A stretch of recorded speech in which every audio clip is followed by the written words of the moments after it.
Ave Maria in the Afternoon is a co-production of Ave Maria Radio and EWTN Radio and carried across the EWTN Global Catholic Radio Network.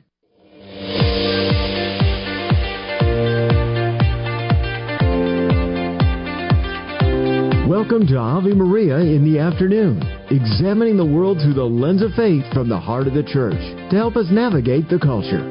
Here's Dr. Marcus Peter.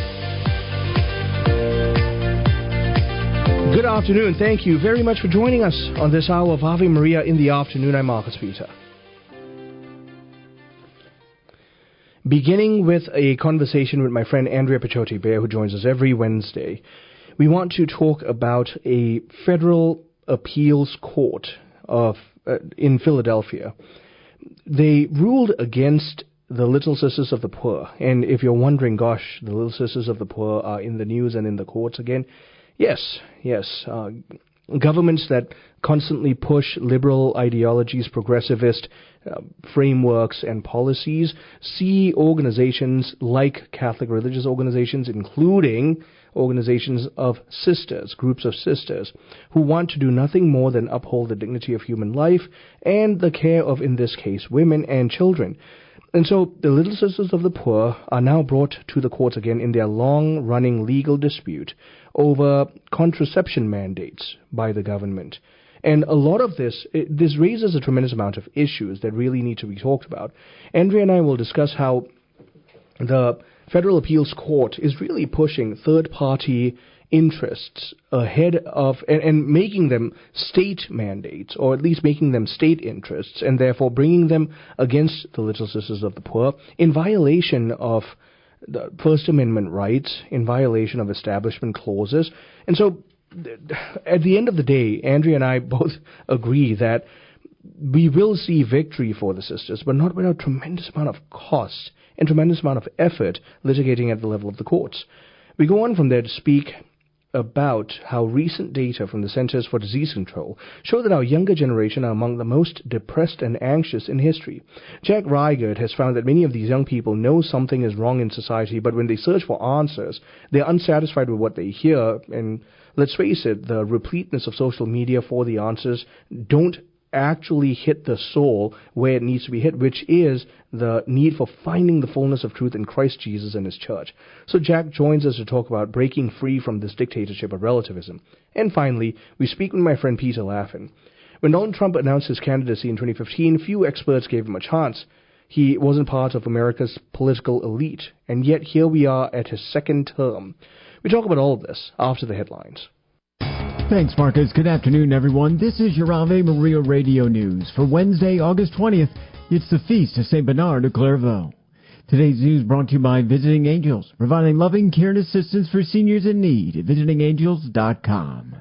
Pope Leo is calling for this Friday to be a day of prayer and fasting for peace.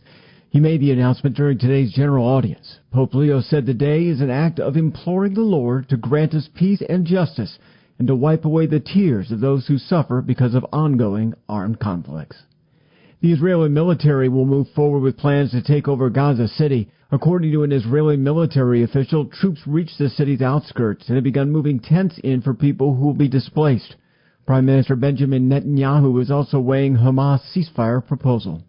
The entire southern border wall will be painted black at the request of President Trump, who understands that in the hot temperatures down here, when something is painted black, it gets even warmer, and it will make it even harder for people to climb. U.S. Secretary of Homeland Security Kristi Noem says funds for the painting were allocated in a massive spending bill that was passed earlier this year. The Trump administration will now screen immigrants applying to enter the U.S. for anti-American activity. A policy alert was released that said immigration officers may now consider if applicants have, quote, endorsed, promoted, supported, or otherwise espoused the views of a terrorist organization or those who support or promote anti-American ideologies. And has this happened to you, where you pay for a window seat on an airline only to find out there isn't a window? United Airlines and Delta Airlines are facing class action lawsuits for allegedly charging passengers more for window seats that were actually next to an opaque wall. It appears many airplanes have at least one row with no window. A law firm estimated both airlines are likely to have sold at least 1 million windowless seats each. From your AveMariaRadio.net news desk, I'm Steve Clark.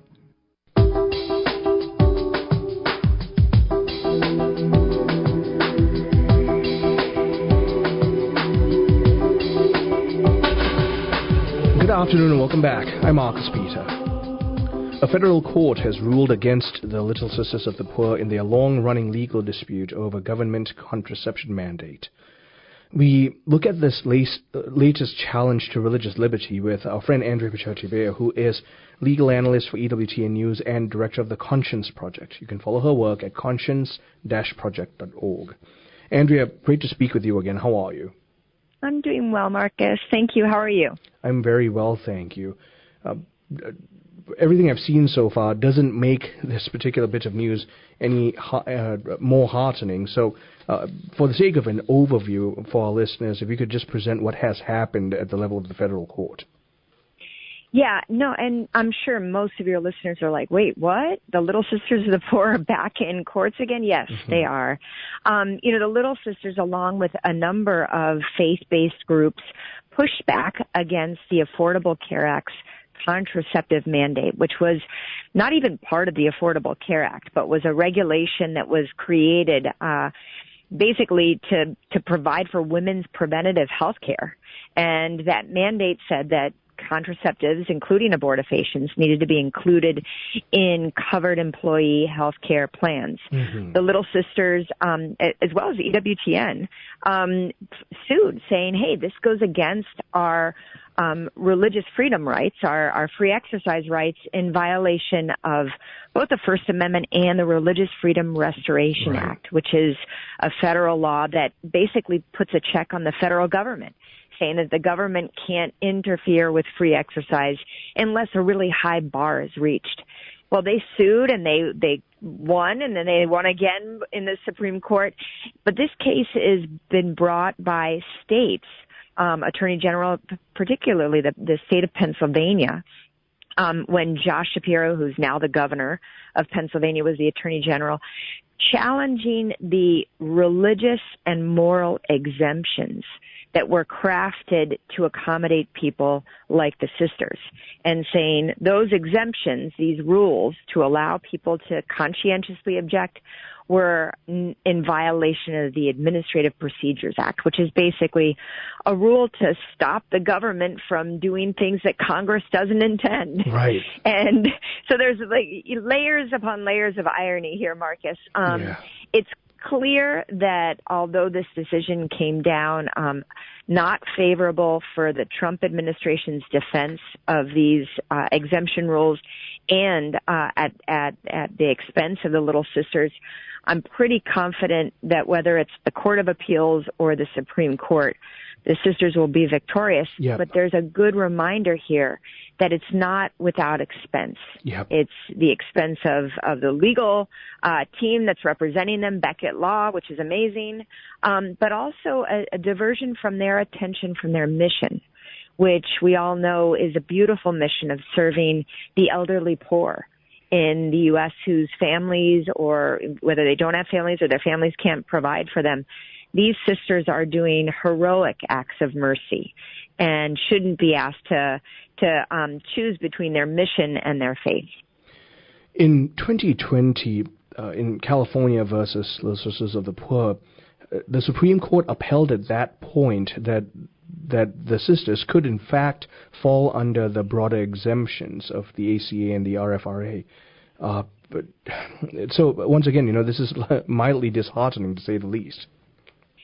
It is, and it is a bit of a reminder, I think, for the Supreme Court that some of the justices, particularly Justice Samuel Alito, spotted that there was a not clear, decisive victory in the creation of these exemptions, saying not only was the government allowed to create them, but that they did so well, that they did it in accordance with kind of all the administrative rules that you need to do that.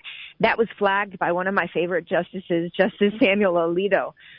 But he laid out basically what I think should be the guide for courts and for the government on what do you do in order to respect religious freedom when you come up with blanket rules. Mm-hmm. Unfortunately, the federal district court judge in this recent case didn't pay any attention to Justice Alito and instead paid attention to kind of some concerns of one of his colleagues, Elena Kagan, who said, whoa, man, I think that the first Trump administration may have been hasty in coming up with these rules.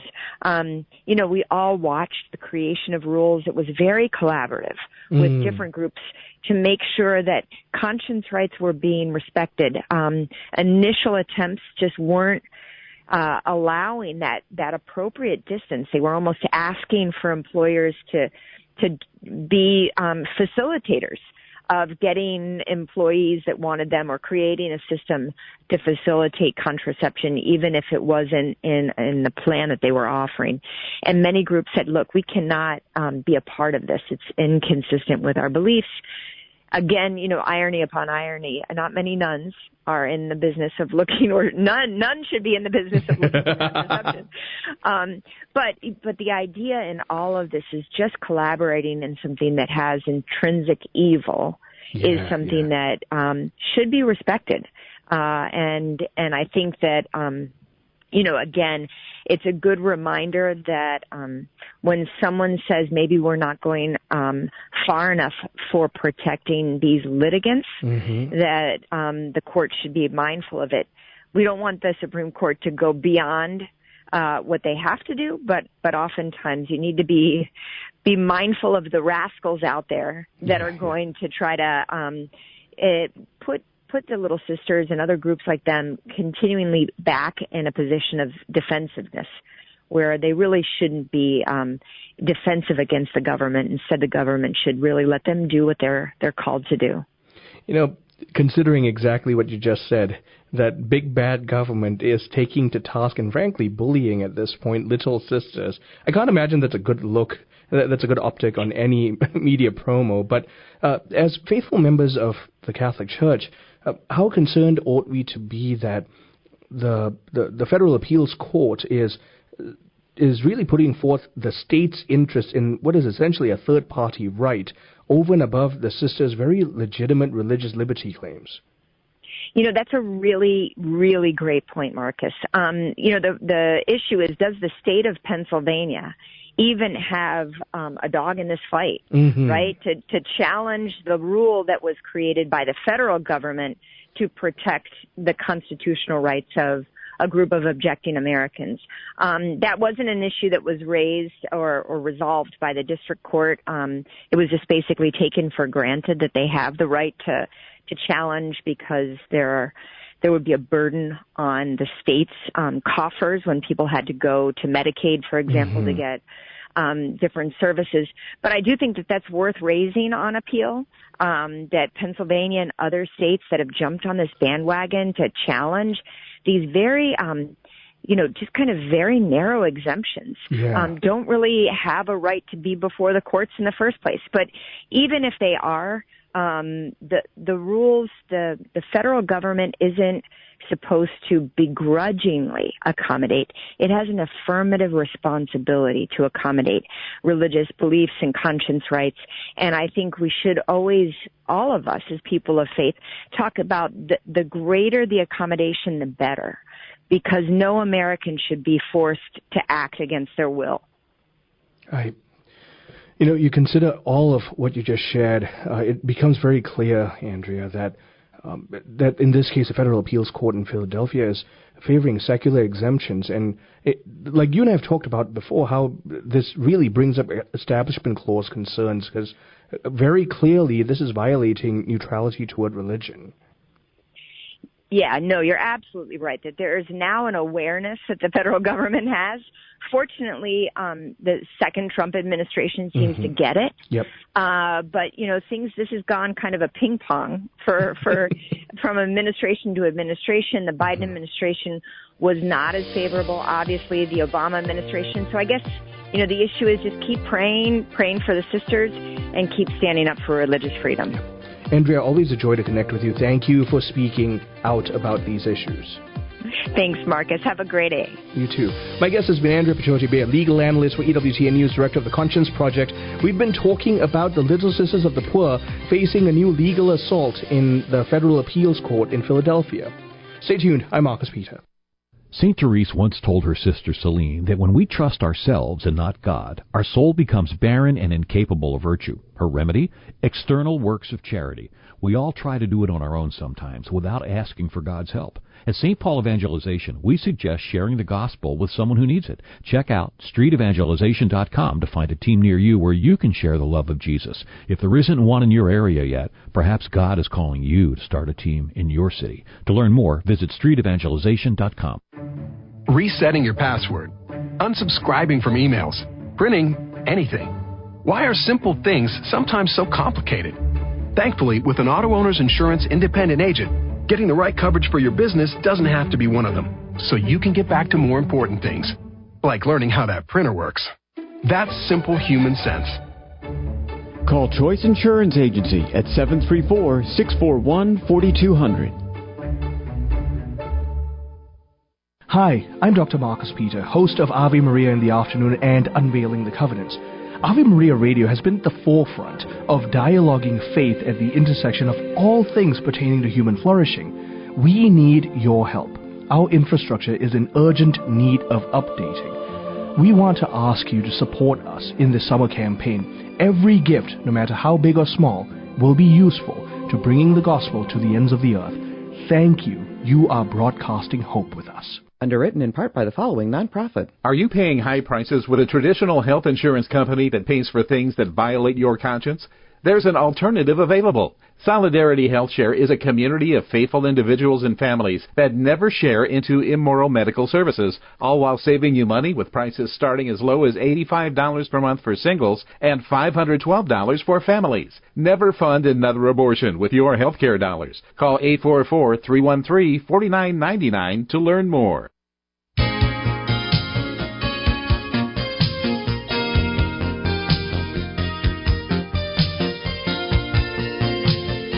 Good afternoon and welcome back. I'm Marcus Peter. Recent data from the Centers for Disease Control show our younger generation are amongst the most depressed and anxious in history. Jack Rygaard has found that many of these young people know something is wrong in society, but when they search for answers, they are unsatisfied with what they hear. He joins us to talk about breaking free from this dictatorship of relativism. Jack is co-founder of the John Paul II Renewal Center and host of the Become Who You Are podcast. He's also a writer and a speaker, and he has an MA in theology in John Paul II studies from the University of St. Thomas in Houston. Jack, it's great to speak with you. How are you? Marcus, I'm doing great. Thank you. Great to be with you. I'm really glad to be speaking with you, and I want to begin by affirming you for considering this issue, because this is something that's on the forefront of the minds of many parents of children in this demographic, that there's a widespread sense of despair about the human existence, and you see it across social media. You are not only diagnosing the problem, you're prescribing a solution. So let's start from the outset here. Tell us about what's going on with young people.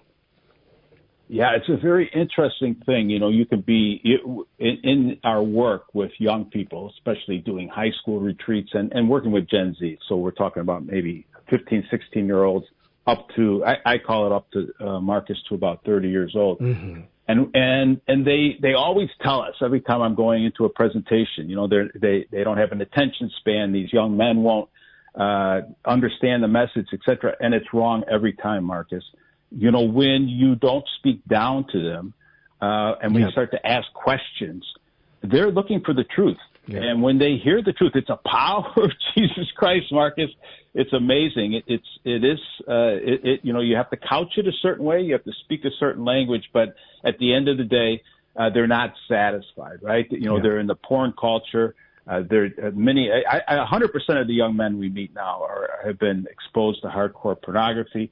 They know they're looking at just the beauty of a woman. Something's still going on in their heart, and yet they see her as an object, and they understand something's wrong. Mm-hmm. The older ones started to vote. You saw this in the last election. You know, they're voting They voted for Donald Trump. They don't even know why, and I don't want to be partisan here. They don't even know why, but they know something's wrong. And so we reach out to them, to those young men, and we meet with them. And we have an apostolate within our apostolate called Claymore, which gives them the structure, and they're meeting guys almost their age, maybe a little bit older, that have been on the journey a little longer, and having a dialogue with them. And it's very satisfying. They lean in, Marcus. They lean in. And, however it comes out at the end, we don't push it, Pope Benedict XVI and John Paul II, they wanted the power of the gospel to speak for itself. So it's never pushing it down on them. It's just asking them, what do you feel like? What's going on? And it's amazing how beautiful it is. It's very satisfying for us. Jack, you highlight many crucial realities, one of which is the way we as adults have failed the young is somewhere along the line we embraced a system of mediocrity when it comes to preaching and teaching the faith. And we started giving them platitudes instead of the fullness of truth. And so we wonder why so many are leaving the church in hordes, and those that are still here are unsatisfied with the answers. When I came back into the church, and one of the things I always relate to them, when I came back into church after a 20-year absence, actually, I met John Paul II, and he said exactly what you're alluding to. He never pulled back. He challenged those young people, but he did it in love, right? Saint Teresa of Benedicta, who he canonized, she said, never speak the truth without love, and don't talk about love without the truth, because one without the other becomes a destructive lie. So when I came back in, I always remember the first chapter of John. I'm just reading the first chapter of John. I said, guys, listen to this. Jesus turned to the disciples of John the Baptist who started to follow him, right. And so just to give you a little background, so John the Baptist just yells out, you could hear it, the Lamb of God, who takes away the sins of the world, and he understands who Jesus is, really is, for the first time. And so two of John the Baptist's disciples start to follow Jesus, and Jesus just simply turns to them and says, what do you seek? What do you seek? And then they said to him, Rabbi, which means teacher, of course, where are you staying? We heard something. Where are you staying? We want to hear a little bit more. And he just said this, Marcus. He said, come and see. No propaganda, no ideology, nothing to sell them.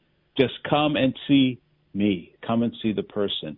And there's power in that, and I'll just end this by saying, Jesus didn't come for sin management.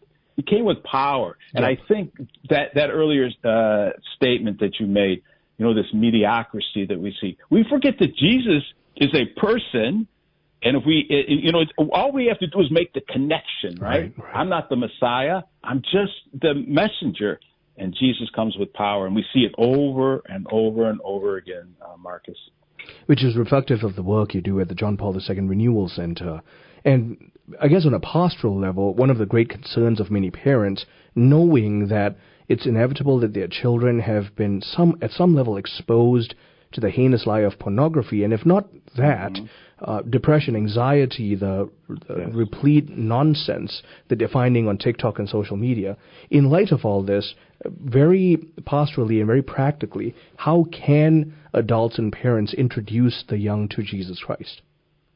Yeah, so if you're talking about really young, we have an apostolate called Love Ed, which helps parents actually speak to their younger children. We're talking about grade school here, 5th grade through, say, 7th or 8th grade. So that's a beautiful thing. We have the parents come with us, and we show them how to do that. But now when you're talking about high school, hopefully you filled them, Marcus, but too often they didn't, right? They never really shared the faith. And it's not always their fault, because we know the millennials, the baby boomers, and I'm a boomer, we didn't really, we didn't give them the tools, and the church watered this down. So we want to come alongside them, and we want to help them. So we have an apostolate called Claymore. You can just go to our website and you download it, and it gives you the structure. It all comes from John Paul's teaching, and he defined the battlefield like this, Marcus. He said, first, Satan's going to attack the individual human heart. Yeah. That's what you're describing here, And then he twists and distorts what marriage and the family are all about, and then the culture, and he, you can take down the whole nation this way. So we just need to start to bring them back in, into this relationship. Pope Benedict XVI said it so well. He said, your faith will never be an ethical decision or some lofty philosophical idea. It's always going to be in an encounter with an event, an encounter with a person. Yep. And he said, if you encounter that person, you'll get a new horizon, a new way to look at the world, and a decisive direction for your life. So we just show parents, and we show other men especially. So we're working with a lot of young men. So we're showing their dads, their older brothers. We're showing people that just love them how to disciple, and developing a framework that John Paul gave us for restoring first the dignity of the person, understanding the beauty of eros, Marcus, telling them those passions and desires that you have and you're looking at pornography, let us show you another way. Just open those up. This is so important, Marcus. The most important takeaway from this conversation we're having is don't tell them those are bad, to stuff their passions and desires down. They already know indulging them doesn't work. There's a third way, to open up their temptations. Every time you get a temptation, and they have plenty of them out there today, it's an invitation to prayer. And we just simply show them how to do this, to open up the temptation. Don't be afraid of it. Open it up and let Jesus Christ untwist what Satan has already twisted. And they see the power in this. And one more thing, Marcus, if I have 30 seconds more, these men that are mentoring them, discipling them really, they go through their experiences. They're just a little bit older, a little bit further on the journey. And what happens is they come clean, and they just say, hey, I had a porn addiction, or I had a problem with drugs. Right. You know, I almost got divorced, and this is what I found. And so we have a structure that helps them do that. Jack, I need you to know how unbelievably valuable this conversation has been to many parents and mentors and teachers listening. Thank you for your time. My guest has been Jack Reigat, co-founder of the John Paul II Renewal Center, host of the Become Who You Are podcast, and we've been talking about the reality of depression and anxiety and sexual sin amongst young people and helping them break free by encountering Christ. I'm Marcus Peter. Every woman deserves specialized health care. At Arbor Women Health, our team of compassionate professionals listen to our patients and want to understand what they're going through. They serve everyone from teen girls to seniors. Our faith-based clinicians specialize in obstetrics, gynecology, fertility awareness and crisis, or unexpected pregnancies. Call 734-930-4020 or visit arborwomenhealth.org. Arbor Women, faith-inspired, dignity-affirming healthcare. St. Joseph's Helpers provides minor home repairs free of charge to those most in need in our community, especially veterans and the elderly. Your business can help by donating funds, construction materials, and equipment, or even planning a volunteer workday for your staff. To schedule a conversation on ways your business can partner with St. Joseph's Helpers, visit sjhelpers.org today. St. Joseph's Helpers, giving dignity, spreading hope. Honey, did you ever call Mighty Dog Roofing of Ann Arbor for that free roof inspection? I knew I forgot something.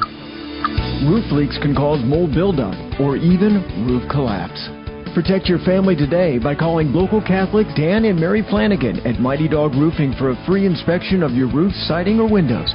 Mighty Dog Roofing, 734-224-4916. That's 734-224-4916. Michigan's Catholic Biblical School Ministry unpacks every book of the Bible to deepen your relationship with God. Engaging talks from live expert teachers make reading the Bible a prayerful, inspiring part of our faith. These adult faith formation classes start this September in dozens of parish locations and online. Learn more at cbsmich.org. That's cbsmich.org. I've always prayed, but it wasn't until Pope Francis declared 2021 the year of St. Joseph that I committed to daily morning prayer. My husband Ron and I did the consecration to St. Joseph and started to ask him for intercessory prayer. I always knew the power of prayer, but with our dedication and being intentional, I gained clarity. I went to adoration more. I meditated with Christian music more. I sat in silence more. I looked for God revealing himself to me, experiencing epiphany moments throughout the year. Prayer guides us in a way that nothing else can, because in prayer, God is guiding us. my prayer time was increasing and my relationship with Christ was growing. I started to talk to Jesus more throughout the day. I truly began to understand how prayer can lead us to creating a relationship with Christ, a relationship He desires with each and every one of us. Pray and let God reveal His power to you. This has been a Christ-Centered Communication Message. I'm Vanessa Denha-Garmo, a communications evangelist and host of Epiphany. Ave Maria in the Afternoon is underwritten by the following nonprofit organization: Real Estate for Life. Buying or selling your home or business property? Real Estate for Life can connect you with one of 1,400 pro-life real estate agents around the world. When Real Estate for Life receives a referral fee, they donate 70% to Ave Maria Radio and Human Life International. More information at realestateforlife.org or 877-LIFE-US1. That's realestateforlife.org. Do you own popular index mutual funds or ETFs? If so, you're automatically owned shares of companies that conflict with your moral beliefs. Ave Maria mutual funds are managed to conform to pro-life and pro-family values. Long-term investors can invest in the no-load Ave Maria mutual funds. The experienced professional portfolio managers make decisions based on investment fundamentals and pro-life values. You can learn more about Ave Maria mutual funds today at 866-AVE-MARIA or visit AveMariaFunds.com.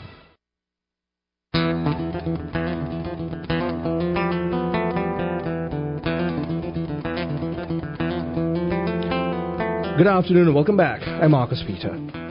When Donald Trump announced his candidacy in 2015, few experts gave him a chance. In fact, to be honest, they gave him barely a chance at that. A decade later, we can hardly go a week without seeing more evidence of how far the establishment of America's classic political elite, how far it has fallen. This palpable decline is the culmination of years of eroding public trust. We want to take a look at 4 core historical events and basically steps that led us here, this complete erosion of sociopolitical trust from the establishment. Joining me to talk about this is my friend Peter Laffin, who is the In Focus editor and deputy director of commentary at the Washington Examiner. He has appeared in numerous places, and it's always a joy to connect with him on this program. Peter, great to speak with you again. How are you? I'm doing well, Marcus. It's great to be with you today. How are you doing? I'm well, thank you, and I'm glad your voice is back. Thank you. Yeah, I had bronchitis last week, which is why I couldn't join you for a segment last week. But, you know, I don't know if it's good that people can hear what I'm saying more clearly, but, you know, I guess I'll let the audience decide.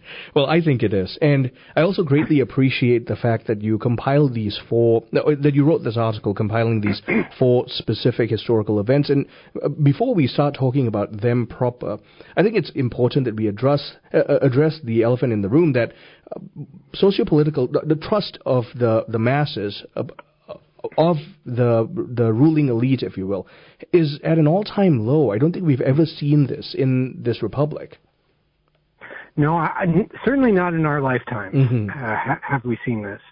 So there's really 2 theories of the case as to how did Donald Trump come to take over U.S. life and government. Right. And, you know, basically took over the Republican Party and conquered the Democratic Party.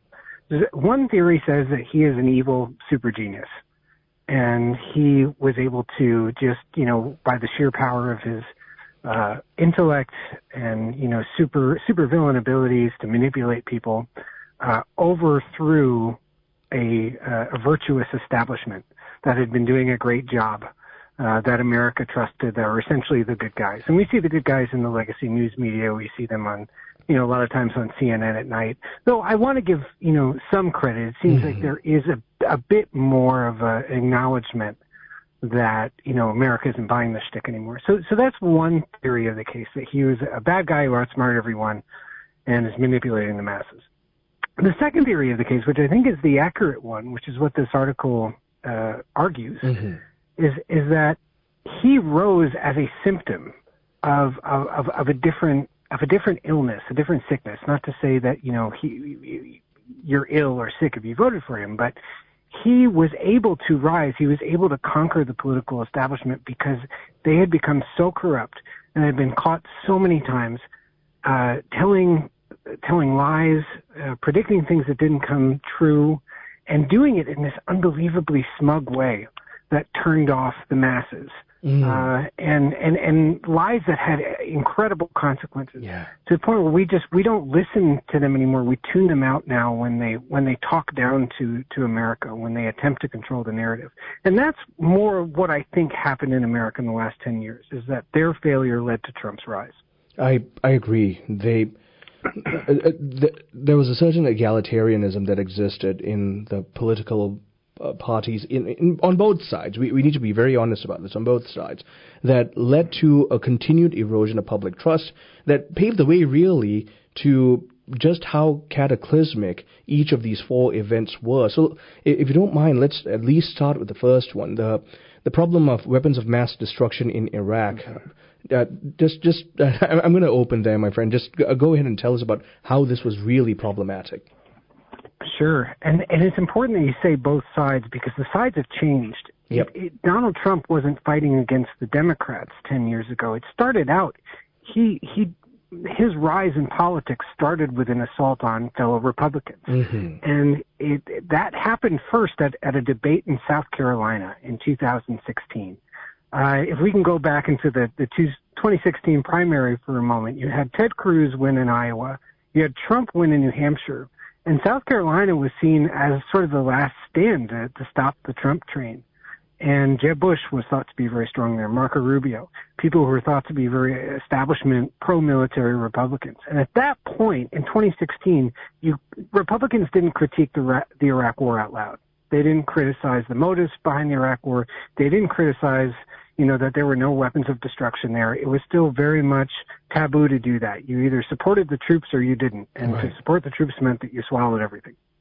Trump got on stage that night in South Carolina right before their primary, looked at Jeb Bush and said, "Your brother got us into this war. They said there were weapons of mass destruction. They knew there weren't weapons of mass destruction, but they lied to us and told us anyway." Right. And we don't even know today what that war was really about. And I thought that was a watershed moment in American politics, that you could go into a Republican primary and say that out loud. So we have to remember, Donald Trump, he's brandishing his anti-war credentials now. He was the original anti-war Republican of this generation. Mm-hmm. And so here's, essentially what happened in Iraq, just a quick reminder for everybody, just for the context. The American public was sold the Iraq War based on the idea that we were under immediate threat from Saddam Hussein's regime in Iraq. Not, to build democracies or to create an ally in the Middle East. Those are the rationales that came later. Originally, we were sold this war because we thought we were about to get nuked. You got to remember, in 2002, 2003, we were very much, in PTSD from 9/11. We thought that, the terrorists, the Middle Eastern terrorists, could get us at any moment. And so that's how they galvanized the American public for that war. And when there weren't any weapons of mass destruction, when we found that over the next 2-3 years, wow, that was a big problem for our political establishment. Right. Interestingly enough, and this is the last thing I'll say about this, the Republicans at the time who were pushing this most hard, they were called a group of people I'm sure your audience is familiar with, called the neoconservatives. Yeah. A faction of the Republican Party, a faction of American conservative thought. Interestingly enough, in the Trump era, all of those Republicans, and we'll think of the Cheneys, Liz Cheney, we'll think of some thought leaders like Bill Kristol, old editor at the Weekly Standard, they became Democrats. They were out campaigning with Kamala Harris in weeks before the election. In fact, Liz Cheney was sort of the guest of honor on the campaign trail for Kamala Harris. So they've switched parties. So I think you're very right. It's very accurate to say this is a problem on both sides. Well, I mean, as I follow your writings and the facts of the case, it becomes very clear that you and I are seeing this for what it is. And unfortunately, one of the things you and I have been calling out is if we completely erode trust in any one of the political parties, we stand to create a kind of unanimous, virtually dictatorship of the other. And the whole purpose of a two-party system is accountability. Right. And if there's this uniparty blob this coming together of elites in both the Republican and the Democratic Party to sort of form our ruling class, there is no accountability. Right. It's not built into the system. People inside the system, in that system, have no incentive to tell the truth, to blow the whistle. This is a big problem we've seen in elite media over the last decade. Yeah. In order for journalists to keep access to other people inside the elite bubble, they can't talk out of turn. They can't criticize the people in power because, a lot of these journalists, especially the powerful ones, they're all millionaires too. They have their own television shows. These are people who having access to power is their lifeblood. And so it took somebody like an outsider like Donald Trump to come in and shake up the system, to take it by the scruff of its neck. And it's somebody like Trump who could command enough attention that he didn't need necessarily to go through their channels of information. He could go directly to Twitter. And I don't know if the establishment would have ever been toppled in this way had he not been able to do that. Yeah, I agree. We are continuing this conversation with my friend Peter Laffin, and we're highlighting the 4 watershed moments in recent American history that have paved the way for the loss of public trust in the establishment, and how that unfortunately set the premise for the presidencies of Donald Trump, for good or for ill. Continuing on the other side of the break. Stay tuned. I'm Marcus Peter.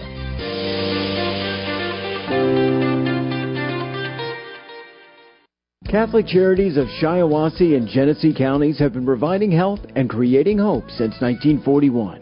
It's the generosity of donors that allows them to provide necessary services such as their warming center, which provides refuge and comfort to thousands in our community.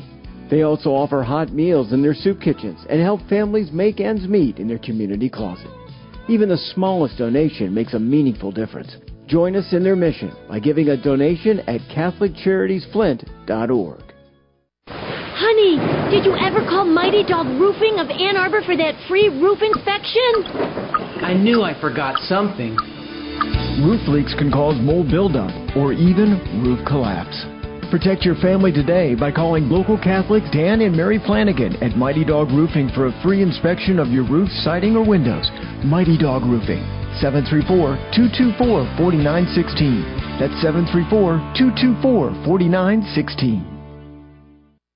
As Catholics, it's not always easy to share our faith with others. As a St. Paul Center member, you'll have access to a growing library of online scripture and theology content with Scott Hahn, John Bergsma, and other leading scholars to help you encounter Christ in Scripture and empower you to share your faith confidently.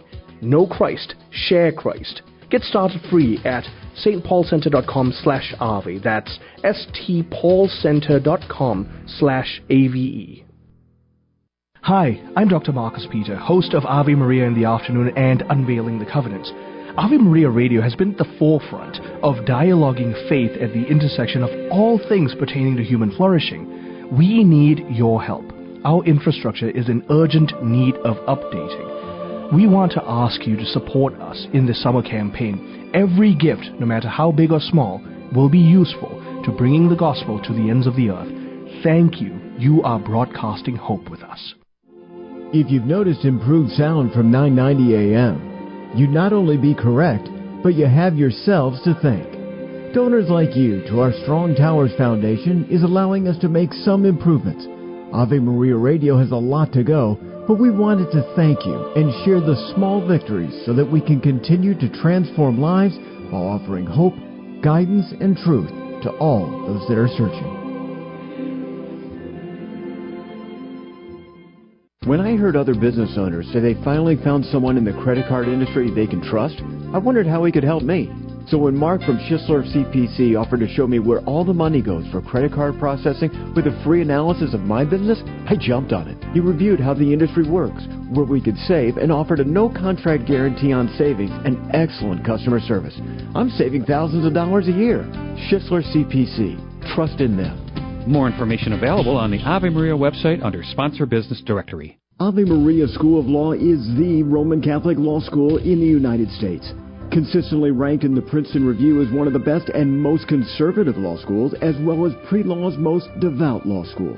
Ave Maria School of Law provides a traditional legal education while emphasizing how the law intersects with the Catholic intellectual tradition and natural law philosophy. Ave Maria School of Law, unabashedly Catholic, consistently excellent. For more information, visit avemarialaw.edu. This program brought to you in part by Ave Maria, Florida, a big kind of small town where golf carts take you everywhere and there's always something fun around the corner. Discover championship golf, resort-style amenities, and a town center full of shopping and dining. With Ave Maria University and Ave Maria Catholic Church at its heart, it's a community full of connection and charm. More than 25 model homes are available for viewing. More information can be found at avemaria.com. That's avemaria.com.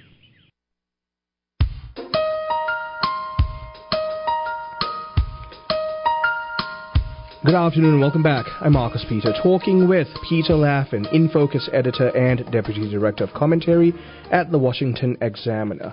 And Peter and I are talking about the 4 lies in recent American history that toppled confidence in the establishment and allowed for the presidencies of Donald Trump. Peter, I want to make sure we get to all of these core issues that you've mentioned. So let's dive right into the issue of the Russian collusion, the narratives that were given to us, and what we eventually discovered. Yeah, so this one, if the no weapons of mass destruction controversy, if that torpedoed trust in government, this one torpedoed trust in media. I think this is when we really started to see the decline of people's trust in mass media, and the polls that you see, the graphs, it really does show around 2017, 2018, a significant decline in trust in mass media. And here's the real problem with this particular issue. Now, I'll leave it up to legal minds to discuss whether or not anything illegal happened here. And you can be sure right now that the Trump administration is looking for someone to prosecute over this. Whether or not there actually was a law broken, that remains to be seen. But for our purposes, the problem here is that the first 2 years of Trump's first administration were utterly absorbed, swallowed up by the Russia controversy. It's almost difficult to remember now how all-consumed we were. Every day, the news cycle pumping out some new piece of information that might suggest that Donald Trump was secretly working with Vladimir Putin to be installed into the presidency to help Vladimir Putin's, I guess, global ambitions. I don't think we ever really understood the full story behind that, what Putin's motivations would be there, but essentially that he was a Putin puppet. And as the Mueller investigation wore on, as we had the internal investigation a year later, and that connection was never really fully properly made, I think at that point the American people started tuning out what the mainstream legacy news media was saying about a lot of different things. And the fact that that didn't come to fruition should shock us now, that we spent so much time talking about that, so much time totally absorbed in this controversy. And it turns out there really wasn't anything there.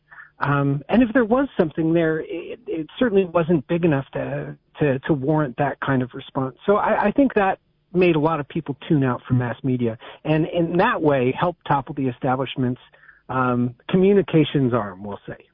And like you mentioned, what that did, therefore, was not just topple how the administration and establishment were using the media. It completely eroded public trust in the media at large. Nowadays, legacy media in general is considered a public joke. It is, and I think the Russia collusion controversy is the ground zero for that shift. I think that one was very serious for a number of journalists, and to some credit in the mainstream media, we have seen some acknowledgement.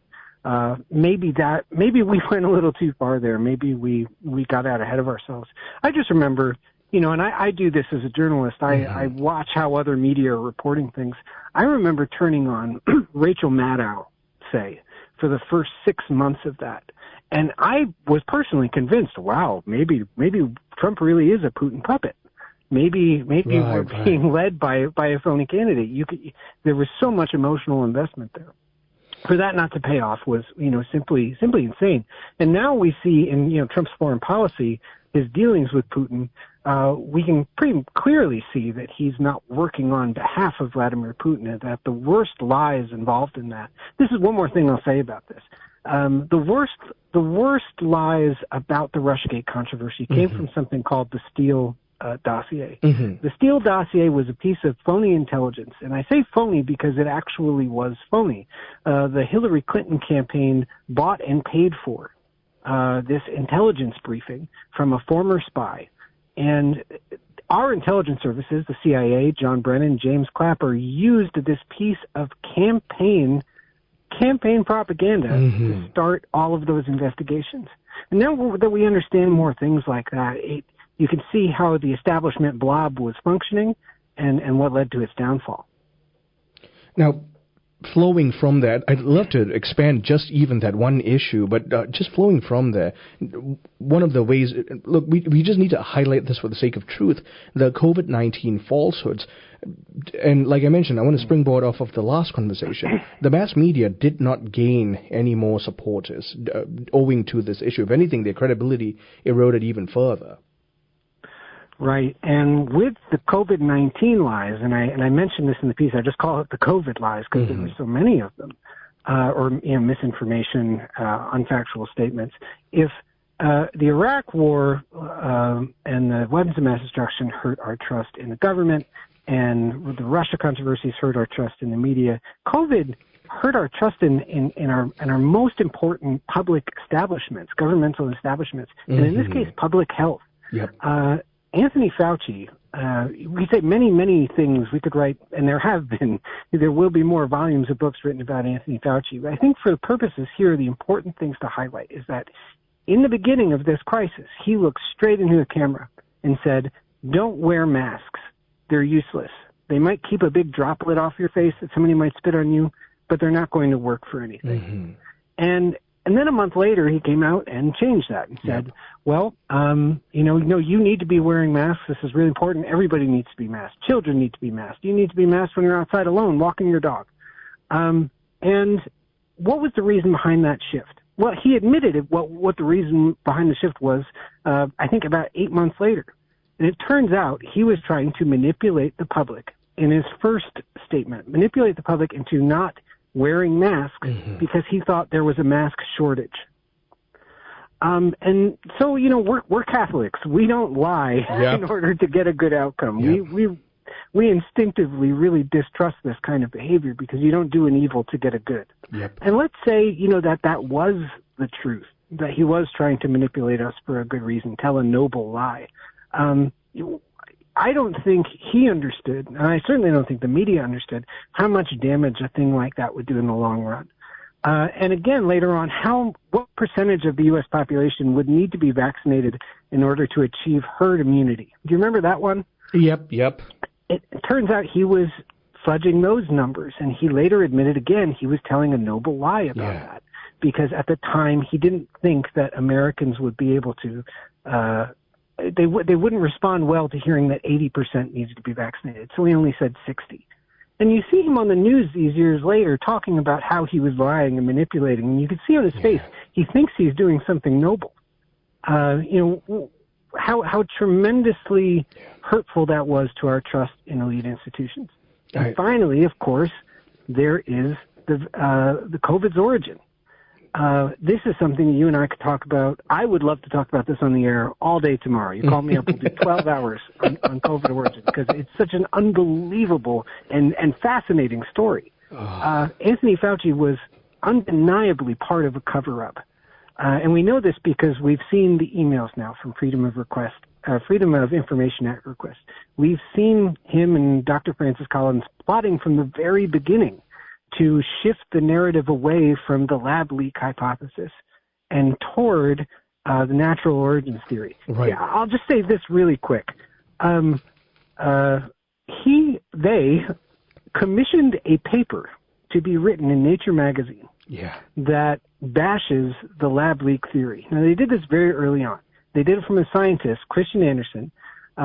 They commission the paper, they edit the paper behind the scenes, and then they go out into a press conference, and Anthony Fauci reads it as if it is independent evidence that independent scientists came up with. days later, Christian Anderson got $8.9 million in federal grants. I mean, the corruption that you can't possibly believe is so ludicrous. And why did he do that? Well, we're attempting to figure out why he did that. It seems, at least in my view, is that it seems he was trying to cover up for the fact that his department had been funding the research in Wuhan, China, and he didn't want to get in trouble for that. When you see this level of corruption, it's truly difficult to trust anyone in authority, and especially not somebody from the establishment as we understood it. Yep, and that paved the way for continued eroding distrust. So now we have the general establishment of politicians, you've got the mass media, and then you've got governmental institutions that can't be trusted. And that the final issue, we've got about a little over a minute left, the cognitive cover-up. Sorry, what was that? Biden's cognitive cover-up.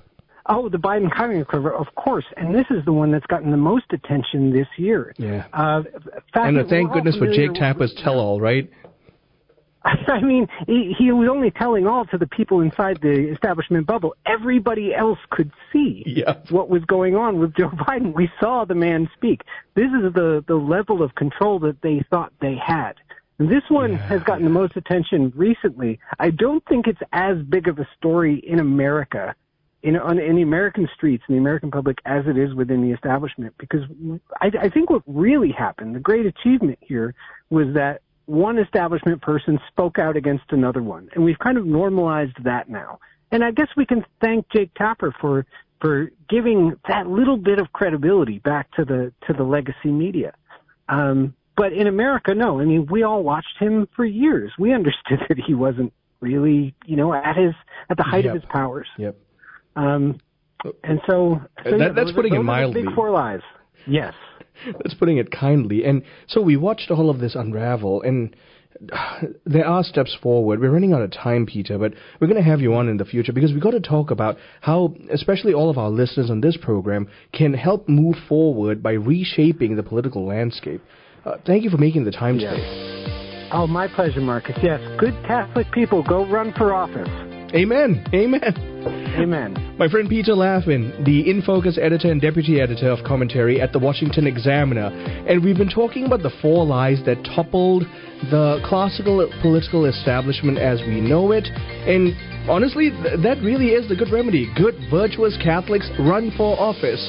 And may this nation move towards virtue in Christ. I'm Marcus Peter.